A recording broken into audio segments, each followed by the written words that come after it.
It's also important to reason from first principles rather than by analogy. So the normal way that we conduct our lives is we reason by analogy. We're doing this because it's like something else that was done, or it's like what other people are doing. Me Too type ideas.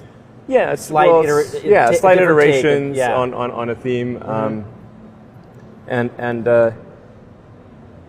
it's kind of mentally easier to reason by analogy rather than from first principles. But by first principles is kind of a physics way of looking at the world, and what that really means is you kind of boil things down to the most fundamental truths, and say, okay, what are we sure is true, or as sure as possible is true, and then reason up from there. That takes a lot more mental energy. Give me an example of that. Like, what's one thing that you've done that on that you feel has worked for you? Sure. So somebody could say, in fact people do, that battery packs are really expensive and that's just the way they'll always be, because that's the way they've been in the past.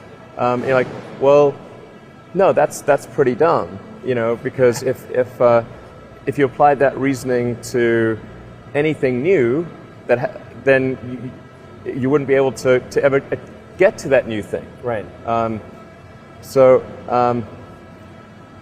It's like you can't say, horses, nobody wants a car because horses are great and we're used to them and they can eat grass and there's lots of grass all over the place, and there's no gasoline that people can buy, so people are never going to get cars. Right. People did say that, and for batteries, they would say, it's going to cost, historically it's cost $600 per kilowatt hour, and so it's not going to be much better than that in the future. And you say, no, okay, well, what are the batteries made of?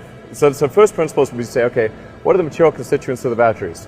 What is the spot market value of the material constituents? So you can say, okay, it's got cobalt, nickel, aluminum, carbon, and some polymers for separation, and a steel can. So break that down on a material basis and say, okay, what if we bought that in the London Metal Exchange, what would each of those things cost? Like, it's like $80 per kilowatt hour.